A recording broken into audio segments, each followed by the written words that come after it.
رسول الله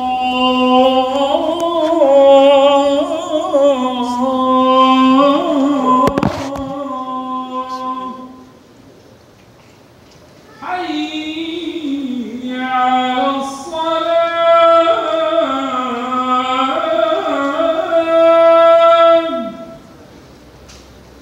حي على الصلاة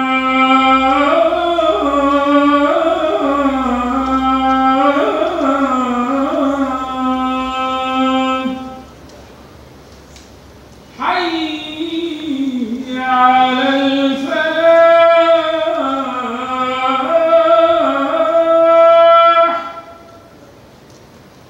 حي على الفلاح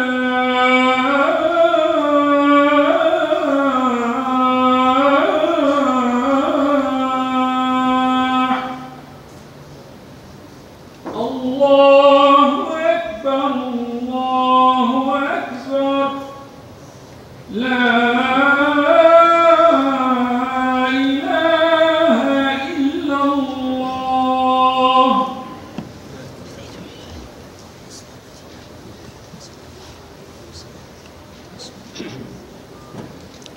إن الحمد لله نحمده تبارك وتعالى ونصلي على جميع أنبيائه ورسله ونستفتح بالذي هو خير. سبحانك ربنا لا علم لنا إلا ما علمتنا إنك أنت العليم الحكيم. ربنا آتنا من لدنك رحمة وهيئ لنا من أمرنا رشدا. نعوذ بك اللهم من شرور أنفسنا وسيئات أعمالنا. من يهده الله فلا مضل له ومن يضلل فلا هادي له. ونشهد أن لا إله إلا الله وحده لا شريك له. ونشهد أن محمدًا عبده ورسوله وصفيه وخليله وخيرته من خلقه. بلغ الرسالة وأدى الأمانة ونصح الأمة. تركنا على المحجة البيضاء ليلها كنهارها لا يزيغ عنها إلا هالك.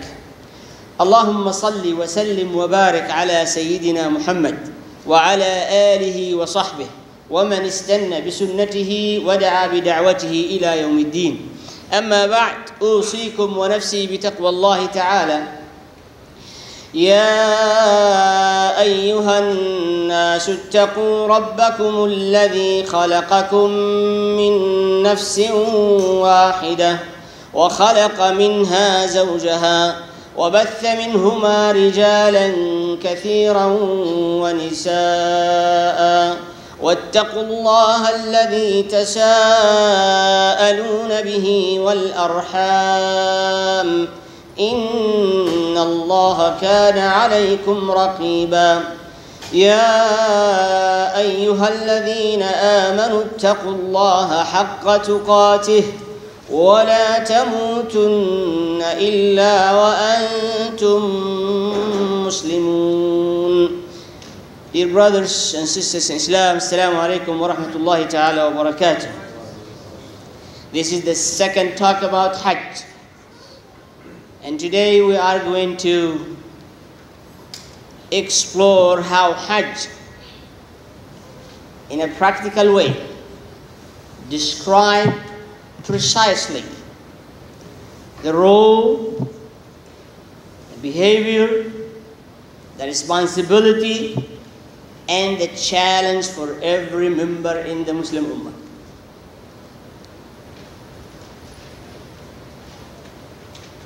So that we refine our understanding and our behavior according to what the Quran said about Hajj and about how it was put there.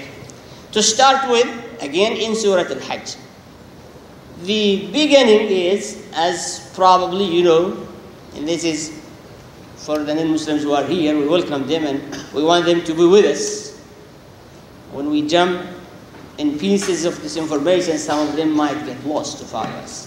So, Muslims started in Mecca trying to ensure freedom of religion, where they are to practice their religion, it's Islam. Quraysh as a tyranny were in the past and at that time guaranteeing that right for everyone except for Muslims. They saw there is a change, and that change in the individuals, their roles, their behaviors, their responsibility, their determination to take challenges, it kind of threat for them. So they said, no, you don't qualify. You lost your right. You as a Muslims, you lost your right. You are not allowed to worship Allah, God, the way you want. And the conflict escalated for 12, 13 years. The more time goes by, the more oppression, suppression, and limitations on Muslims not to basically go forward and enjoy the right that is guaranteed to everyone else. The conflict ended up that Muslims to be uprooted from Mecca, some to be put in prison, some to be killed, some to be expelled, some to be chased everywhere.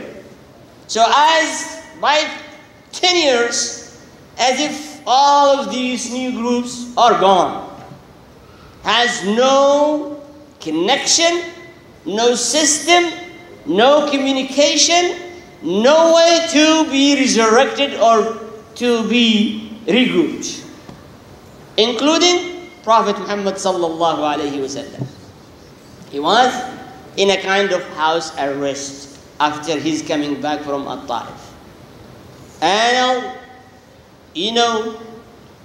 they claim they follow democracy. So what to do with Muhammad? That's what is left, sallallahu alaihi wasallam. Well, we are going to adhere to the principle of consultation and democracy and voting. We are not going to take it on our own individual opinion. So they collected their leaders, the House of Representatives, in Dar al-Nadwa, to discuss this crisis. That's what they call it. What to do with Muhammad sallallahu alaihi wasallam. And options were put there, resolutions. Finally, the one that is accepted with consensus that to execute him. Otherwise, the problem might not be uprooted. And so they made it, the plan, into implementation. This has become a law agreed upon among all tribes. This is what's supposed to happen, and let's put it in practice and implement it. So they gathered fighters, young, well-trained people from all tribes to participate in basically killing the Prophet sallallahu alaihi wasallam. And as dear brothers and sisters in Islam, we know the word of Allah, the will of Allah cannot be uprooted. No matter what the enemies of Allah do, no matter what, how much might, power in their hand, they cannot. So this is an individual by himself alone, has no one around him except Abu Bakr. Under this ruling that he is to be executed by 40 men with their well-prepared swords. An individual, what can he do? It seems imminent. This action to happen seems imminent. But basically, dear brothers and sisters in Islam, if you are the servant of Allah, Allah is alone, can save you even in similar conditions. So basically, in very simple way, as all of we know, was told about the plan and was told, take action. And he took the action. Basically, he left sallallahu alayhi wasallam Mecca in a secret way until he arrived to Medina. And over there he joined and regrouped the Sahaba and the Muslims and Muhajirin and Ansar and built a new community on same basis, same foundations, but in a different location. So, on the 6th year of Hijrah, Prophet ﷺ wants to assert his right in visiting Kaaba like anybody else was guaranteed that right. So he gathered some Muslims and said, we'll go and make Umrah. And it was no question to be asked for anyone in the Arabia to visit Mecca, no question to be asked. But once the Prophet ﷺ with his few individuals wants to do so, Quraysh said, no way. On our dead body, you can't. And so that is, listen to the verse. إِنَّ الَّذِينَ كَفَرُوا وَيَصُدُّونَ عَنْ سَبِيلِ اللَّهِ وَالْمَسْجِدِ الْحَرَامِ الذي جعلناه للناس سواء. Those who prevent people from being guided by the guidance of Allah. يَصُدُّونَ عَنْ سَبِيلِ اللَّهِ. The way of Allah is not allowed, is not accessible for anyone. Any other way is all right, as we today live it. The way of righteousness, virtue, Iman, Islam, oneness of God is not accessible. Any other way you are free. Any other way. Even if you want to worship devil, it's free. It's accessible. To be righteous, to be a Muslim, to be a mu'min, to be a committed, practicing Muslims, to adhere to the oneness of Allah, to the unity of the Ummah, to the Quran, that is a different issue. إِنَّ الَّذِينَ كَفَرُوا وَيَصُدُّونَ عَنْ سَبِيلِ اللَّهِ وَالْمَسْجِدِ الْحَرَامِ الَّذِي جَعَلْنَاهُ لِلنَّاسِ سَوَاءً. Allah said, dear brothers and sisters Islam, Allah said this is His house. And it was made by His decree, who created heaven and earth. And His decrees followed all over His creations, that this place is equally accessible to all mankind. That who wants really believe in it and wants to visit as a believe in it. Not for tourists. That's not a place for tourism. You can go anywhere. But this is for someone who believe in it and want to visit it. That's fine. So, dear brothers and sisters Islam, Quraysh said no, and we know the rest of the story. But this house of Allah subhanahu wa ta'ala was built by Adam, as all of you know, sallallahu alayhi wa sallam. And then when the flood of Nuh came, the house was destroyed. So when Ibrahim alayhi salatu wasalam was sent to humanity, among his function to rebuild the house, but it was flooded and destroyed and buried. Where is it?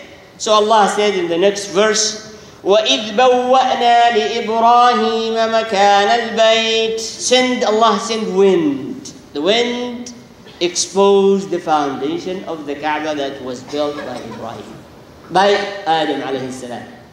And so Ibrahim has to come to know where is the Kaaba, and he was ordered to rebuild it the way it was built by Adam alayhi salatu wasalam, under the supervision of Jibreel alayhi salatu wasalam. So, what is it for? Now, here, that's just a story. Here where we go. What is it for? And you listen. أَلَّا تُشْرِكْ بِي شَيْئًا. The only purpose of the houses of Allah, starting from Kaaba, Makkah, Haram, and all masjid, that to be free of shirk, totally, purely, ألا تشرك بي شيئا. No association to Allah or attribution to Allah anything other than what He said. Dear brothers and sisters in Islam, the sad reality today is what? God or Allah has been customized to whatever anyone wishes. Who is God? How you worship? Anybody has his own or her own way. And that is basically the opposite of the purpose of building this house, sending all prophets, including Muhammad sallallahu alaihi wasallam, the preservation of the Quran, and bringing you over here. This is the purpose. Concept of God is not to be customized. Whatever I wish and how I'm connecting to Him, this is what is it. No, it is not. It is what did He say about Himself, no more, no less. And the second one, so dear brothers, right now it is common. Shirk is common. Though the purpose of Iman and Islam, prophethood, messengers, books, all this history, struggle, sacrifice, was to eliminate shirk, to eliminate any quality, name, attribute to Allah that is not authentic, that's not true, that is being fabricated, that being basically invented according to the wishes and ignorance of many, many people on earth. The second one, dear brothers and sisters, Islam, so we need to think about this. We're supposed to be here to build this house on a basis that to be free of all kind of shirk. The second, وَطَهِّرْ بَيْتِيَ لِلطَّائِفِينَ. Tahir is not cleaning or cleansing or organization. No, purifying in spiritual meaning, in concept meaning, and also in practice. You get to maintain that purity in your heart and in your house, in your community, in your family, in your masjid. This is an order from Allah. It's not an optional. Or we are going to design the masjid the way we want, just like anybody else. Designing a house of worship the way they like it. Feel good about it. Imagine it. Go there to enjoy it. This is exclusive place. You can do all of this somewhere else. But this is exclusive place to declare the oneness of Allah alone and nothing else. Dear brothers and sisters in Islam, there are many Muslims, they think when we come to the masjid and talk or socialize or discuss issues, this is a big problem. Masjid just for salah. And that is basically invention. Has no traces of basics in the Quran or Sunnah. And listen, what Allah said, وَأَذِّن فِي النَّاسِ بِالْحَجِّ يَأْتُوكَ رِجَالًا وَعَلَى كُلِّ ضَامِرٍ يَأْتِينَ مِنْ كُلِّ فَجٍّ عَمِيقٍ. For what? لِيَشْهَدُوا مَنَافِعَ لَهُمْ وَلِيَذْكُرُوا اسْمَ اللَّهِ. Two purposes.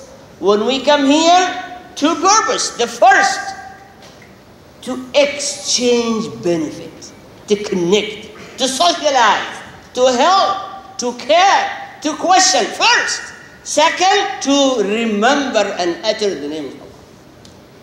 That is when you go to the haram, which is what we said, لا تشرك بي شيئا. Any other masjid, the same thing. Only obligation prayers has the first priority. Once the obligation is prayed, manafi, benefits, interest, useful things is second to fulfilling the obligations. So we don't want to Say we follow our parents and our culture back home. Nobody allowed to speak in the masjid. Who told you? What is in the hadith or sunnah? What was the practice of Rasulullah? What did the Quran say? Yes, you can talk. In what frame? Manafi'. Whatever is good, whatever is benefiting you or others, that is what is required to do. After you finish the fard. Whatever the word manafi' includes, it should be done in the masjid. Few things already stated that you are not supposed to do it. We know it. As Allah said, أُحِلَّتْ لَكُمْ بَهِيمَةُ الْأَنْعَامِ إِلَّا مَا يُتْلَى عَلَيْكُمْ. So to discuss benefits and usefulness of things in life, in the masjid is all allowed except what is stated no. Selling or buying or asking for something lost or doing haram or backbiting. These are not allowed anywhere, not just in the masjid. Those sins. So, لِيَشْهَدُوا مَنَافِعَ لَهُمْ وَيَذْكُرُوا اسْمَ اللَّهِ. Dear brothers and sisters, Islam added to that one, اجتنبوا الرجس من الأوثان واجتنبوا قول الزور. الرجس من الأوثان, the filth of idols and worshipping anything else beside Allah. But the second one, so that is shirk. The second one, قول الزور, the lie, the false word, equal to shirk and kufr. Exactly in the same manner. And you need to be serious about this. As a mu'min, lying, falsifying statement or testifying falsely is equal to denying Allah. And you better be conscious, thoughtful on whatever word you utter. And it better be truly 100%. Or say I don't know. Or say, as the Prophet ﷺ used to say, that's what I think, and Allah knows the truth. هذا ما نحسبه والله يعلم الحقيقة. This is what I know, this is what I think. But Allah knows the truth. That is how far you can go. And then in the second khutbah, I mentioned some examples of this practice that we need really today to at least reflect, think about it, and see whether it is going in line with the teaching of Islam or not. If it is not, we better think twice about what we are doing. So dear brothers and sisters in Islam, this is the house of Allah, has been built. That's the foundations, the physical foundations, and that is the spiritual foundations, and this is the etiquette, the protocol that governing that place, and that is the behaviors of those who attend and visit and come to that place. And similarly, all masjid. أقول ما تسمعون أستغفر الله.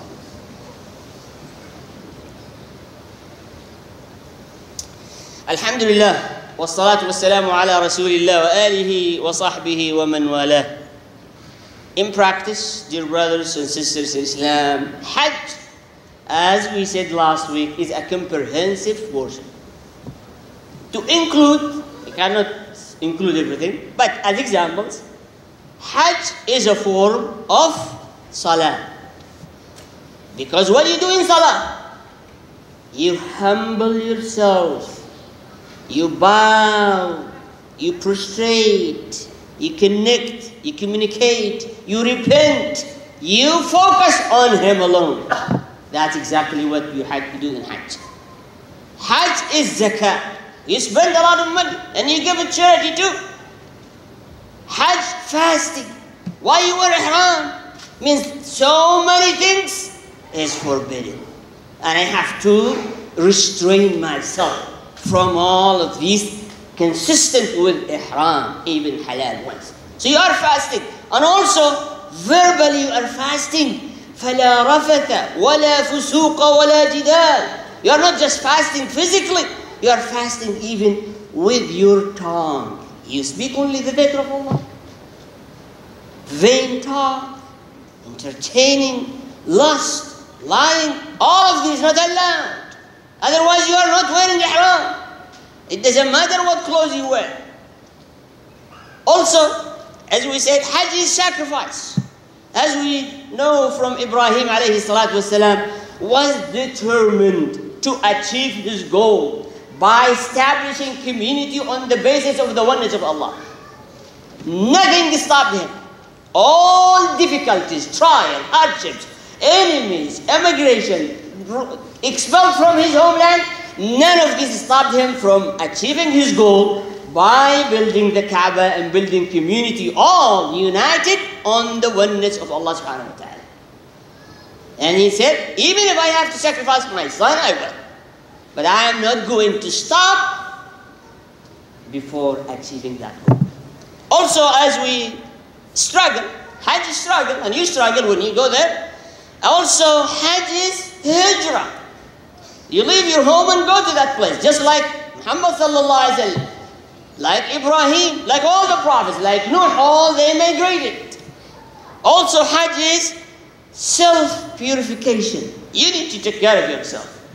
I mean, Hajj is something trust between you and Allah. You can do whatever you want to do, but you are the losers.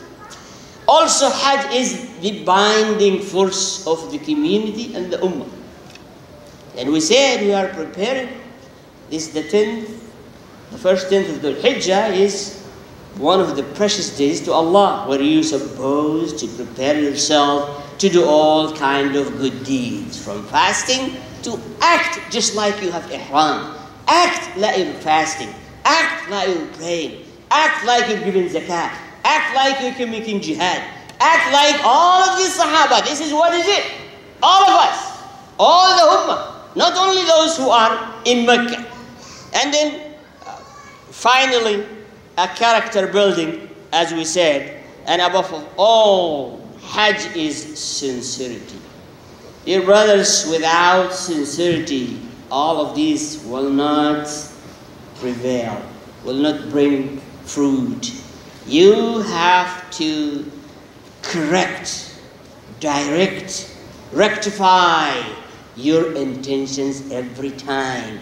And intentions in Islam is the basis for all actions, all good deed, all reward, all blessings of Allah is intention. That you only do that for His sake. Dear brothers and sisters, Islam, now to put the subject in practice, we said role, behavior, responsibility, challenges for every one of us. Take Ibrahim alayhi salatu wasalam as a prophet and as a father, has fulfilled, I can't say played, has fulfilled perfectly his role in an excellent behavior. Discharged all his responsibility, have overcome all the challenges to make Hajj, Kaaba, Iman, oneness of Allah reality.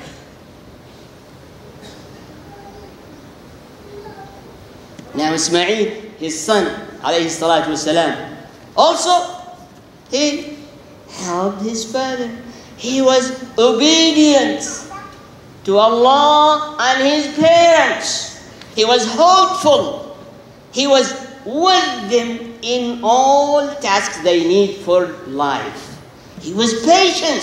He was guided. And he was guidance for all community around him. Even when the time comes, what?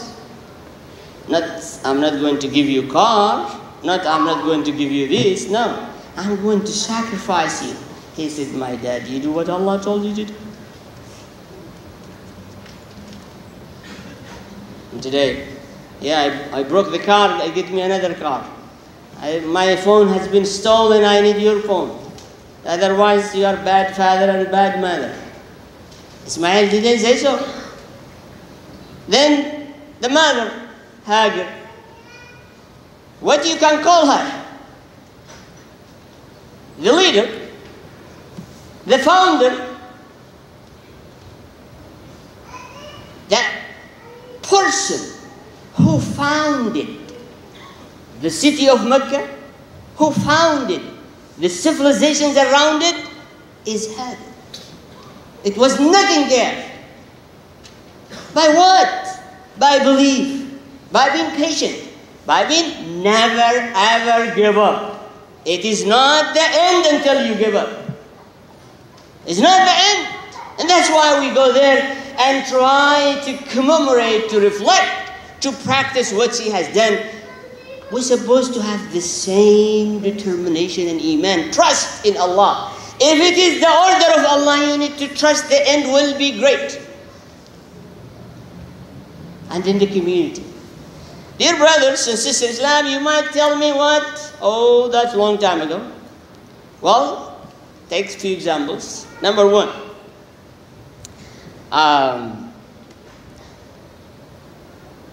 Probably you have heard of 1001 Inventions Islamic Heritage. And you heard the name Maryam Al-Fihri. She's a Tunisian woman. Struggled. They were a poor family. Migrated to Morocco, to Fas. And then she lost her husband. Her father, by the end of his life, was able to build a little wealth. So she and her brother inherited that wealth. To do what with it, dear brothers and sisters in Islam? What are you going to do with it? She is the one. Maryam Al-Fihri, who built the first ever known to humanity university. International university. In fact, where all European and African, Asians come to study in exactly the systematic university of today. By that money she had, and she put the rest of it endowment to sustain that university. All universities around the world copycat to that university. Well, you might tell me, that's long.